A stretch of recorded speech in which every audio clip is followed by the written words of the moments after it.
వ్యక్తికి సిపిఆర్ ప్రాణం పోస్తుందని RIMS director doctor Jaisingh Rathod, DMHO doctor Narender Rathod తెలిపారు.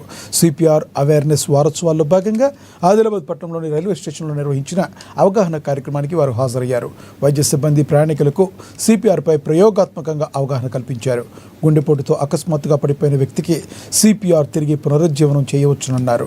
సిపిఆర్ ద్వారా తిరిగి గుండె స్పందిస్తే వెంటనే ఆసుపత్రిలో చేర్చాలన్నారు. దాని ద్వారా 10 మందిలో తిరిగి కనీసం 5గురినైనా బతికించవచ్చునన్నారు. అనంతరం సిపిఆర్ ఎలా చేయాలో చూపించారు. స్టేషన్ మేనేజర్ గారు అలాగే గవర్నమెంట్ ఆఫ్ ఇండియా ఆదేశాల ప్రకారం మనం ఈ నెల 13వ తారీఖు నుంచి 15వ తారీఖు వరకు మనం ఈ సిపిఆర్ అవేర్నెస్ ప్రోగ్రామ్ పబ్లిక్లో అందరికీ అవేర్నెస్ సిపిఆర్ అంటే ఏదనేది అవేర్నెస్ అవగాహన కోసం మనం ఈ ప్రోగ్రామ్ కండక్ట్ చేయడం జరుగుతుంది. దీని కూడా అనుగుణంగా మనం అందరం ఇక్కడ గ్యాదర్ అయ్యడం జరిగింది.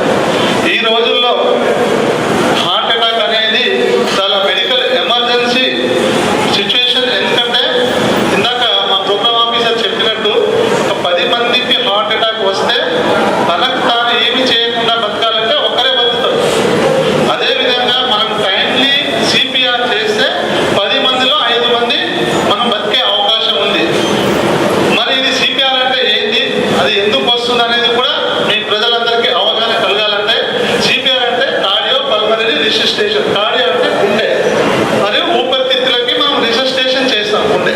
ఎందుకంటే హార్ట్ అటాక్ అంటే ఎప్పుడైతే మనకు హార్ట్కి రక్త సరఫరా ఆగిపోతుందో అప్పుడు మనకి హార్ట్ అటాక్ అనే వస్తుంది. ఎందుకంటే ఆక్సిజన్ అందక. మరి ఈ పరిస్థితి రావడానికి ముఖ్య కారణం మనం మారిన జీవన శైలి.